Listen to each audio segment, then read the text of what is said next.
Welcome to Democracy Now!, democracynow.org, The War and Peace Report. I'm Amy Goodman. In Syria, tensions are rising after the United States shot down a Syrian warplane Sunday, escalating the possibility of a direct confrontation between the United States and Russia. On Monday, Russian officials threatened to target U.S. planes flying west of the Euphrates River. The Pentagon set it down the Syrian government plane after it bombed U.S.-backed anti-government rebels fighting ISIS. This is Joint Chiefs of Staff Chair General Joseph Dunford.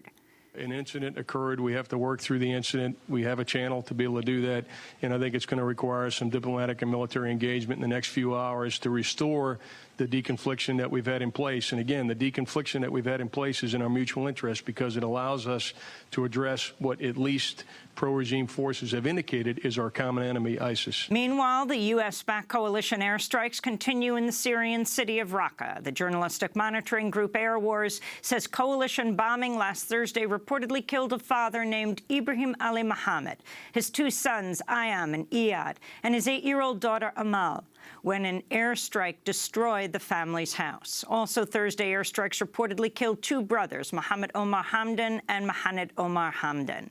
The family of Mohammed Khalif al-Kajawan, including his wife, their two daughters, and their two sons, were also reportedly killed by either U.S.-led coalition airstrikes or shelling by the U.S.-backed Syrian troops that same day.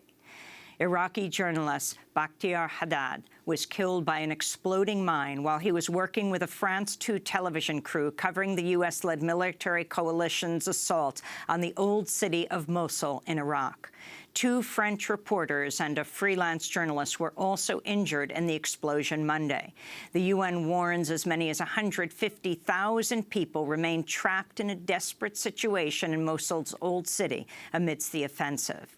Elsewhere in Iraq, Air Wars says as many as 19 civilians were reportedly killed when a U.S.-led coalition airstrike hit a mosque last Wednesday in Tal Afar, which is about 50 miles west of Mosul. New research on climate change has revealed nearly 1/3 of the world's population is now exposed to deadly heat waves. The study, published Monday in the journal Nature Climate Change, comes as airlines canceled more than 50 flights out of Phoenix, Arizona, because the scorching 118-degree heat made it impossible for the planes to take off. It's expected to hit up to 120 degrees Fahrenheit in Phoenix today. The heat wave also shattered temperature records across the West Coast, including in Sacramento, San Jose, and San Francisco. Meanwhile, in Portugal, soaring temperatures have fueled a deadly fire that's killed at least 64 people northeast of the capital, Lisbon. Nearly half the victims burned to death when the flames engulfed their cars as they tried to flee. This is resident José Lopes.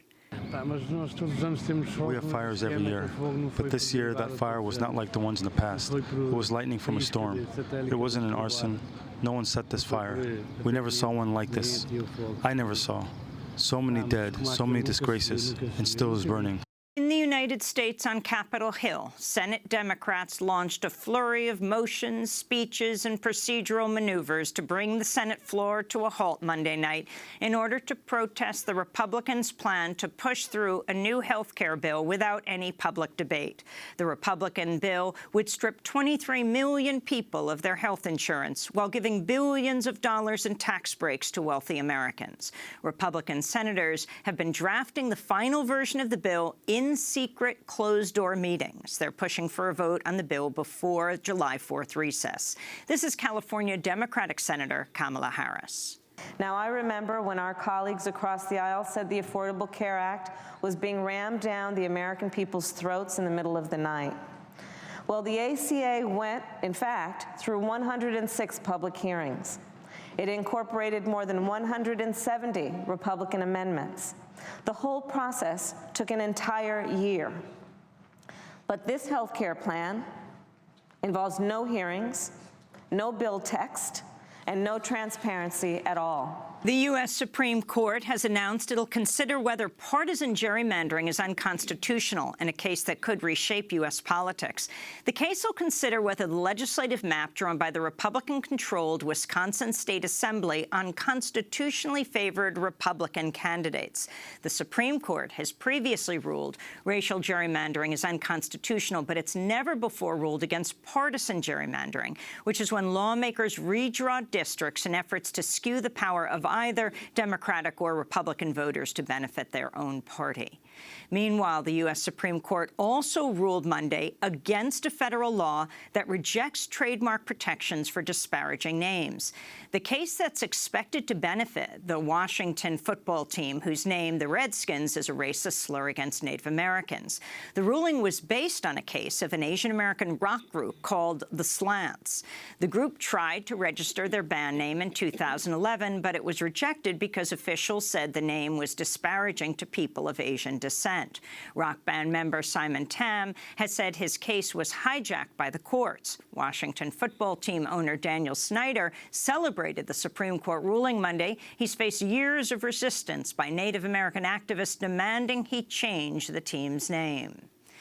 In Georgia, voters are heading to the polls today to vote in the most expensive congressional race in U.S. history. Polls show Democrat Jon Ossoff and Republican Karen Handel are virtually tied in the race to fill the seat left vacant after Dr. Tom Price resigned to become Secretary of Health and Human Services. The election's widely seen as a referendum on President Trump. Civil rights leaders have expressed concern that voter suppression tactics could cost Ossoff the election. To see a Democracy Now! Special report by Greg Palast from Georgia on voter suppression in today's election, go to democracynow.org. University of Virginia student Otto Warmbier has died a week after he was released from a North Korean prison and returned to the United States in a coma. On Monday, Warmbier's family said in a statement, quote, "Unfortunately, the awful, torturous treatment our son received at the hands of the North Koreans ensured that no other outcome was possible beyond the sad one we experienced today," they said. Otto Warmbier was imprisoned for more than 17 months for trying to steal a propaganda sign at a North Korean hotel. North Korea claims Warmbier fell into a coma after contracting botulism and taking a sleeping pill. But U.S. doctors said they found no evidence of the illness in his system. In Vermont, demonstrators gathered outside a South Burlington jail Monday to protest the arrest and possible deportation of undocumented activists Isa Peche Ventura and Yesenia Hernandez Ramos. Immigration and Customs Enforcement agents detained the two farm workers on Saturday after they walked 13 miles from Montpelier to the Ben & Jerry's factory in Waterbury as part of an action organized by the group Migrant Justice's Milk with Dignity campaign. The campaign is demanding fair working conditions for Vermont's dairy workers. In the past year, ICE agents have arrested at least 3 other migrant justice organizers in what immigrant rights activists say is a targeted crackdown against undocumented activists in Vermont. In Seattle, Washington, residents are mourning the death of Charlena Lyles, an African-American pregnant mother who was shot and killed by the police Saturday after she called 911 to report a burglary at her own apartment. The 2 white police officers shot Lyles in front of her young children inside her own home. Police claim she was holding a knife while they opened fire. Her family members say she had a history of mental health issues. In Mexico, human rights activists and journalists are suing the federal government after the New York Times revealed the Mexican government has been surveilling them using an Israeli-made spying software called Pegasus. Among those reportedly spied on were the lawyers representing the families of the 43 students who disappeared from the Ayotzinapa Teachers College in 2014 in Mexico, as well as award-winning journalist Carmen Aristigui. This is an operation by the state, where the agents of the Mexican state, far from doing what they should do legally, have instead utilized our resources, our taxes, our money to commit serious crimes. And it has to be realized that the head of the Mexican states, that is, the President of Mexico, that is the first.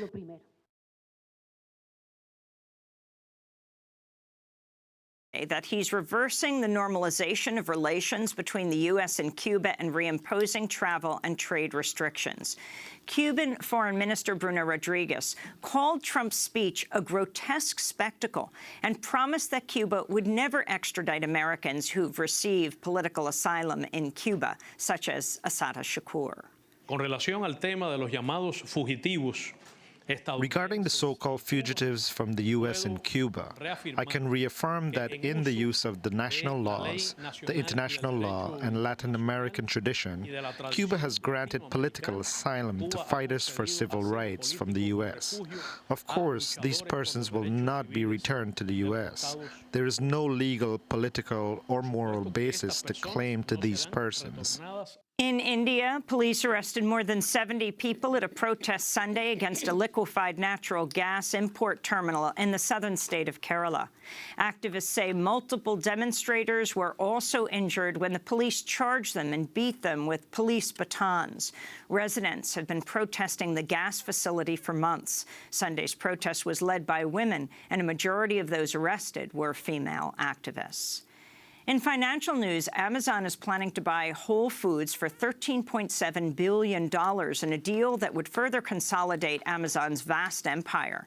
The proposed merger might require oversight from federal antitrust officials, but The Intercept reports that top antitrust officials from both the Justice Department and the Federal Trade Commission have ties to law firms that represent Amazon or Whole Foods and are expected to play major roles in approving the proposed merger.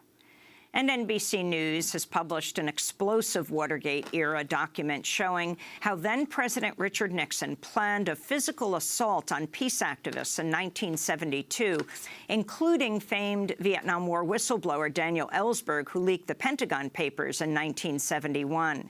The revelation came in an 18-page memo from the Watergate Special Prosecution Force, which detailed how Nixon operatives were planning an attack against demonstrators, including Ellsberg, at a rally at the U.S. Capitol.